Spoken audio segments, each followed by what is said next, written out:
नमस्ते दोस्तों, ज्ञान सर चैनल में आप लोगों का स्वागत है। आज हम फीमेल पैटर्न बाल्डनेस यानी कि महिलाओं में जो गंजापन होता है उसके बारे में डिटेल में डिस्कस करेंगे। सबसे पहले तो जानेंगे कि फीमेल पैटर्न जो बाल्डनेस होता है वो होता क्या है और वो दिखने में कैसा लगता है, और जेनेटिक्स फीमेल पैटर्न बाल्डनेस करता है कि नहीं उसके बारे में भी डिस्कस करेंगे, और कौन कौन से रीजन्स हैं, कौन कौन से कॉजेस हैं जिसकी वजह से फीमेल पैटर्न बाल्डनेस होता है उसके बारे में डिस्कस करेंगे, और जानेंगे कि इसको डायग्नोस कैसे किया जाता है, उसकी जांच कैसे की जाती है और उसका ट्रीटमेंट कैसे किया जाता है फीमेल पैटर्न बाल्डनेस का, उसके बारे में डिटेल में डिस्कस करेंगे। तो लगे रहिए वीडियो को आखिरी तक देखने में। फीमेल पैटर्न बाल्डनेस को एक्चुअली एंड्रोजेनिक एलोपेसिया भी कहा जाता है और ये खास करके महिलाओं को ही अफेक्ट करता है। वैसे आपने मेल पैटर्न बाल्डनेस के बारे में सुना होगा, ये वैसे ही एक बाल्डनेस है यानी कि गंजापन है, लेकिन थोड़ा सा देखने में डिफरेंट लगता है मेल पैटर्न बाल्डनेस की। लेकिन इसका जो कारण है वो लगभग सेम ही है। हार्मोन्स के उतार चढ़ाव के कारण ये फीमेल पैटर्न बाल्डनेस भी देखा जाता है, और ख़ास करके देखा गया है कि 3 भाग में से 2 भाग महिलाओं में मेनोपॉज के बाद ही ये बाल्डनेस अक्सर में दिखाई देता है, और उससे पहले बहुत ही कम ही दिखाई देता है। वैसे तो फीमेल पैटर्न बाल्डनेस जो है वो हेरिडिटरी है। हेरिडिटरी मतलब अगर आपके पेरेंट्स में ये बाल्डनेस दिखाई दिया है, इसी तरह का गंजापन दिखाई दिया है, तो हो सकता है कि आपको भी इसी तरह का ही गंजापन देखने को मिले, क्योंकि जीन्स जो हैं हमारे जो हेरिडिटरी मटेरियल है वो ट्रांसफ़र होते हैं हमारे पेरेंट्स से हमें। तो इसी वजह से ये जेनेटिक है पूरी तरह से, और इसको एंड्रोजेनिक एलोपेसिया भी कहा जाता है, और ये अक्सर मेनोपॉज के बाद ही ज़्यादा देखने को मिलता है, क्योंकि मेनोपॉज के बाद आप जानते हैं बहुत सारे हार्मोन्स हैं, एस्ट्रोजन और प्रोजेस्टेरोन की मात्रा कम होने लगता है, और जिसकी वजह से ये बाल्डनेस देखने को मिलता है। एक नॉर्मल वुमेन में प्रतिदिन 50 to 100 हेयर्स झड़ते हैं, लेकिन फीमेल पैटर्न बाल्डनेस में उससे ज़्यादा हेयर्स झड़ने का चांसेस है। एक नॉर्मल इंसान जितना भी हेयर्स झड़ता है उसके, वो जल्दी से जल्दी उसको रिग्रो कर लेता है, उसके बाल जल्दी से जल्दी रिग्रो कर जाते हैं, लेकिन इसी केस में ऐसा नहीं है। बाल हेयर्स रिग्रो करने में काफ़ी समय लगता है, काफ़ी देर लगती है, और हेयर फॉलिकल्स जो हैं वो श्रिंक कर जाते हैं, और जिसकी वजह से जो भी हेयर्स रिग्रो करते हैं वो बहुत पतले होते हैं और बहुत फाइन होते हैं, जिसकी वजह से ये काफ़ी झड़ते भी हैं और टूट जाते हैं, और उससे क्या होता है, हेयर्स का जो थिकनेस है वो कम हो जाता है महिलाओं में। पुरुषों में जो हेयर फॉल होता है, जो मेल पैटर्न बाल्डनेस होता है, वो हेड के सामने से होता है और धीरे धीरे वो पीछे की तरफ जाता है और पूरी तरह से बाल्ड हो जाता है। लेकिन महिलाओं में जो पार्ट लाइन होता है मिडल में, हेड के मिडल में, वहीं पर स्टार्ट होता है बाल्डनेस।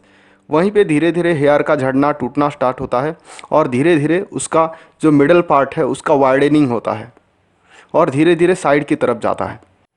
महिलाओं को अक्सर पूरी तरह से बाल्डनेस नहीं होती, मर्दों को होती है, लेकिन महिलाओं को पूरी तरह से बाल्डनेस नहीं होती। अगर हो रही है तो आपको हो सकता है कि कोई ऐसा ट्यूमर है जो हार्मोन रिलीज करती है, या फिर कोई ऐसा सीरियस एंडोक्राइन डिजीज़ है जो बहुत ही सीरियस है। आपको इसी केस में डॉक्टर से ज़रूर संपर्क करना चाहिए।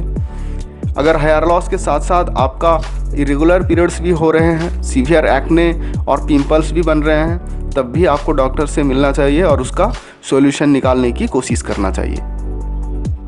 कुछ महिलाओं के मन में ये सवाल आता होगा कि क्या 20 साल की उम्र में फीमेल पैटर्न बाल्डनेस देखने को मिल सकता है? तो आंसर है हाँ, जी हाँ, देखने को मिल सकता है। मर्दों में एक हार्मोन होता है जिसका नाम है टेस्टोस्टेरोन। ये जब डाइहाइड्रो टेस्टोस्टेरोन में कन्वर्ट हो जाता है, यानी कि DHT में कन्वर्ट हो जाता है, तो बाल्डनेस ऑकर होता है, यानी कि मेल पैटर्न बाल्डनेस देखने को मिलता है। और ये हार्मोन बहुत ही कम क्वांटिटी में वीमेन में भी मौजूद होती है, और जिसकी वजह से फीमेल पैटर्न बाल्डनेस देखने को मिलता है। लेकिन क्योंकि इसका क्वांटिटी बहुत कम है, तो फीमेल पैटर्न बाल्डनेस होने का बहुत ही कम चांसेस है, और बहुत ही कम हेयर लॉस होता है वुमेन के केस में। तो 20 साल की उम्र में, जैसे मैंने ऑलरेडी आपको बताया कि 50 to 100 जो हेयर्स हैं वो लॉस होते हैं एक नॉर्मल पर्सन के, तो थोड़ा सा ज़्यादा हो रहा है आपका, तो हो सकता है कि वो DHT की वजह से हो सकता है। अब जानते हैं इसका डायग्नोसिस कैसे किया जाता है। जब आप डर्माटोलॉजिस्ट के पास जाएंगे तो डर्माटोलॉजिस्ट आपका स्काल्प को चेक करेंगे, और उससे ही पता लग जाता है कि आपको फीमेल पैटर्न बाल्डनेस है कि नहीं।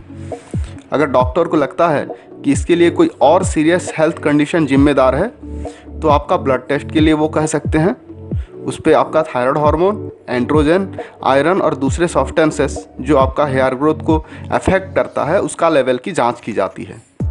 अब जानते हैं फीमेल पैटर्न बाल्डनेस का इलाज क्या है, यानी कि उसका ट्रीटमेंट क्या है। मिनॉक्सिडिल नाम का एक मेडिसिन है जो अभी तक US FDA द्वारा अप्रूव हुआ है और उसके अलावा और कोई दवाई फीमेल पैटर्न बाल्डनेस के लिए अप्रूव नहीं हुआ है। ये 2% और 5% फार्मूला में आता है। 5% फार्मूला जो होता है वो ज़्यादा इफ़ेक्टिव होता है क्योंकि उसमें जो मिनॉक्सिडिल का कंसंट्रेशन है वो ज़्यादा है।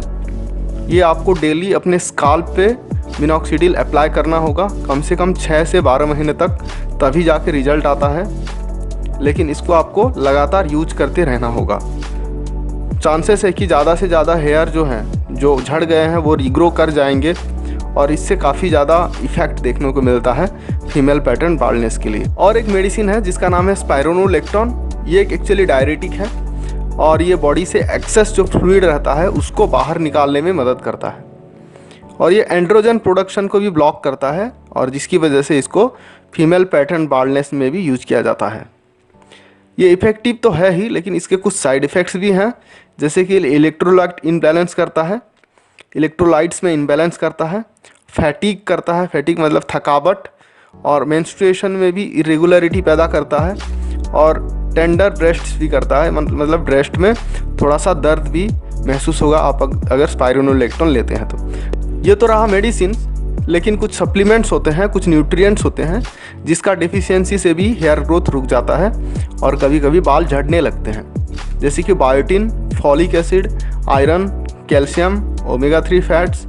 और ये सारे न्यूट्रिएंट्स की वजह से कभी कभी बाल झड़ने लगते हैं। इसी वजह से डॉक्टर्स ये सारे न्यूट्रिएंट्स प्रेस्क्राइब करते हैं। लेकिन मैं चाहता हूँ कि आप जब भी कोई सप्लीमेंट्स लें या फिर मेडिसिन लें तो अपने मन से ना लें, हमेशा डॉक्टर के साथ मिलके उनसे सलाह मशवरा करके ही आप जो है मेडिसिन लें, क्योंकि कुछ मेडिसिन्स होते हैं, हो सकता है कि आपको कोई बीमारी हो, उसमें वो मेडिसिन हो सकता है कोई एडवर्स इफेक्ट पैदा करे।